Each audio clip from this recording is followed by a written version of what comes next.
Good morning, friends. Welcome back once again on my channel English Grammar by Jitendra.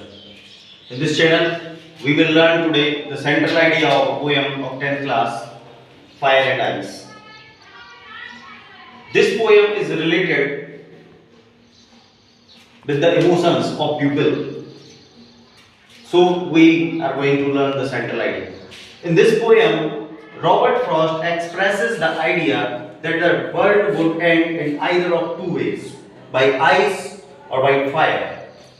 In this poem, इस poem में Robert Frost express करते हैं, इस poem में Robert Frost अपना idea express करते हैं, अपने विचार बताते हैं कि जो वर्ल्ड है वुड एंड, ये समाप्त होगा इन मींस में आइदर ऑफ टू वेज, दोनों में से किसी एक तरीके में, बाय आइस और बाय फायर, आइस से या फायर से।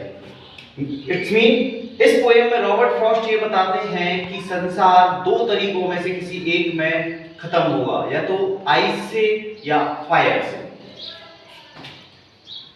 अकॉर्डिंग टू पोएट के अनुसार fire symbolises human desires, greed, cruelty etcetera.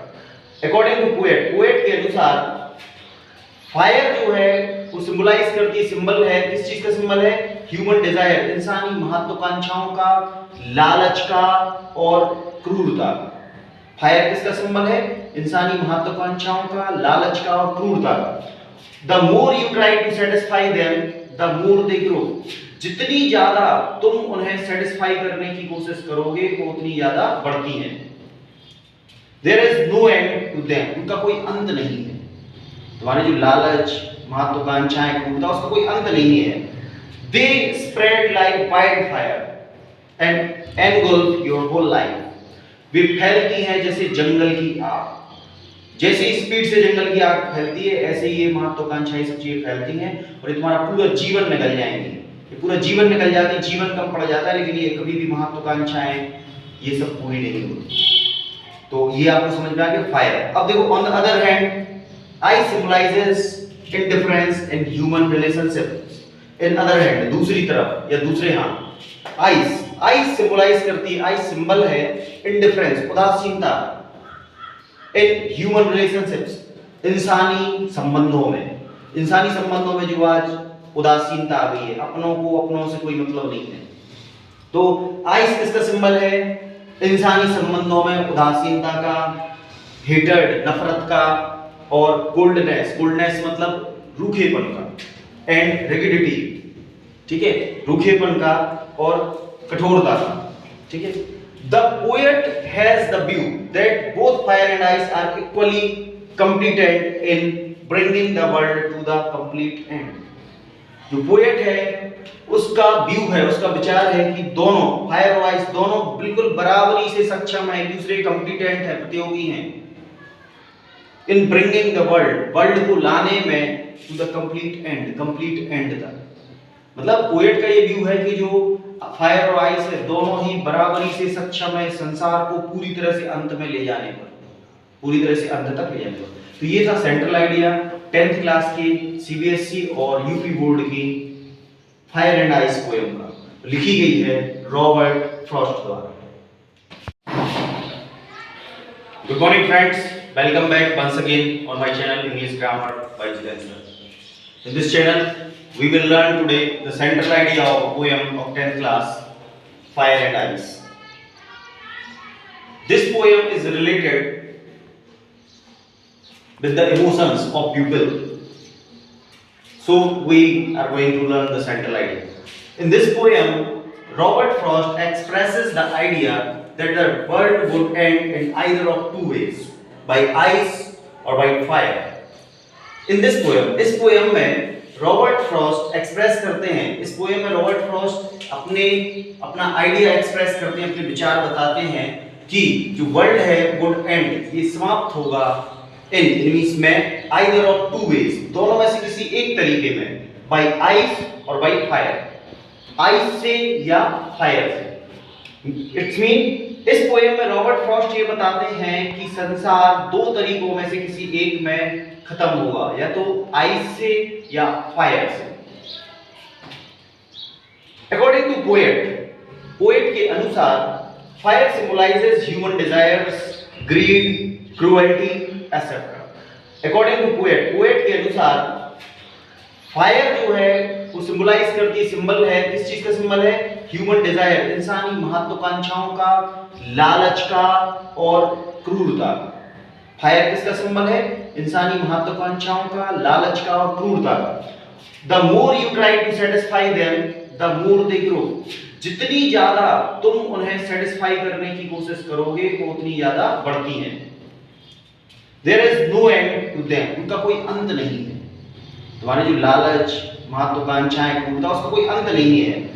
They spread like wildfire and engulf your whole life. वे फैलती हैं जैसे जंगल की आग। जैसे स्पीड से जंगल की आग फैलती है ऐसे ही ये महत्वाकांक्षाएं सब चीजें फैलती हैं और तुम्हारा पूरा जीवन निकल जाएंगे। ये पूरा जीवन निकल जाती है, जीवन कम पड़ जाता है, लेकिन ये कभी भी महत्वाकांक्षाएं ये सब पूरी नहीं होती। तो ये आपको समझ में आ गया फायर। अब देखो on the other hand I symbolizes indifference in human relationships. In other hand, दूसरी तरफ या दूसरे हाथ, आई सिंबलाइज करती है, आई सिंबल है इंडिफरेंस, उदासीनता, इन ह्यूमन रिलेशनशिप्स, इंसानी संबंधों में।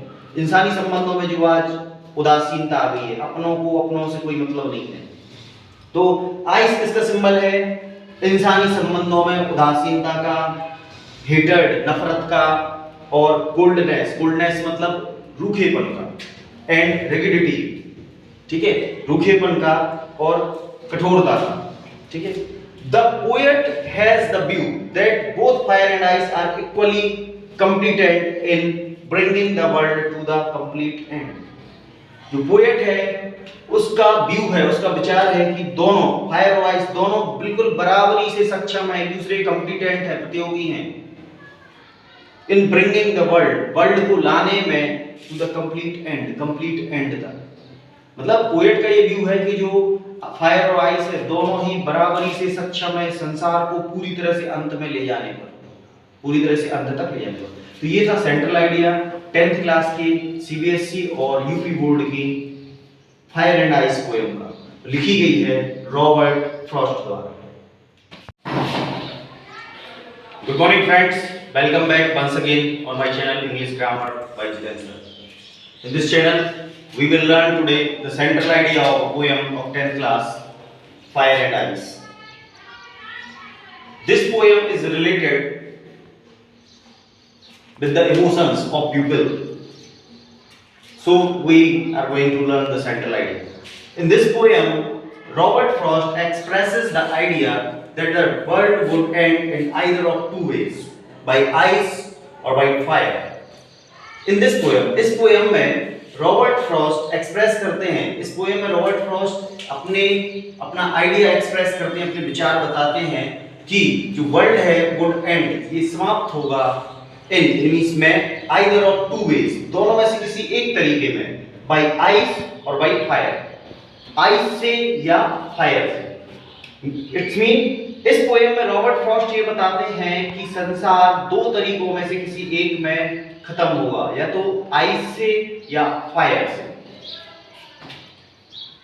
अकॉर्डिंग टू पोएट के अनुसार fire symbolises human desires, greed, cruelty, etcetera. According to poet के अनुसार फायर जो है वो सिंबलाइज करती है, सिंबल है, किस चीज का सिंबल है? ह्यूमन डिजायर, इंसानी महत्वाकांक्षाओं का, लालच का और क्रूरता का। फायर किसका सिंबल है? इंसानी महत्वाकांक्षाओं का, लालच का और क्रूरता का। The more you try to satisfy them the more they grow. जितनी ज्यादा तुम उन्हें सेटिस्फाई करने की कोशिश करोगे वो उतनी ज्यादा बढ़ती हैं। There is no end to them, उनका कोई अंत नहीं है। तुम्हारे जो लालच, महत्वाकांक्षाएं, क्रूरता, उसका कोई अंत नहीं है। They spread like wildfire and engulf your whole life. वे फैलती हैं जैसे जंगल की आग। जैसे स्पीड से जंगल की आग फैलती है ऐसे ही ये महत्वाकांक्षाएं सब चीजें फैलती हैं और तुम्हारा पूरा जीवन निकल जाएंगे। ये पूरा जीवन निकल जाती है, जीवन कम पड़ जाता है, लेकिन ये कभी भी महत्वाकांक्षाएं ये सब पूरी नहीं होती। तो ये आपको समझ में आ गया फायर। अब देखो on the other hand I symbolizes indifference in human relationships. In other hand, दूसरी तरफ या दूसरे हाथ, आइस, आइस सिंबलाइज करती है, आइस सिंबल है इंडिफरेंस, उदासीनता इन ह्यूमन रिलेशनशिप्स, इंसानी संबंधों में, इंसानी संबंधों में जो आज उदासीनता आ गई है, अपनों को अपनों से कोई मतलब नहीं है। तो आइस किसका सिंबल है? इंसानी संबंधों में उदासीनता का, हेटर्ड नफरत का, और कोल्डनेस, कोल्डनेस मतलब रूखेपन का, एंड रिगिडिटी, ठीक है, रूखेपन का और कठोरता का, ठीक है। The poet has the view that both fire and ice are equally competent in bringing the world to the complete end। जो पोएट है उसका व्यू है, उसका विचार है कि दोनों फायर और आइस दोनों बिल्कुल बराबरी से सक्षम है, एक दूसरे कॉम्पिटेंट है, प्रतियोगी हैं इन ब्रिंगिंग द वर्ल्ड, वर्ल्ड को लाने में टू द कंप्लीट एंड तक। मतलब पोएट का ये व्यू है कि जो फायर और आइस है दोनों ही बराबरी से सक्षम है संसार को पूरी तरह से अंत में ले जाने पर, पूरी तरह से अंत तक ले जाने पर। तो ये था सेंट्रल आइडिया 10th क्लास की सीबीएसई और यूपी बोर्ड की फायर एंड आइस पोएम का, लिखी गई है रॉबर्ट फ्रॉस्ट द्वारा।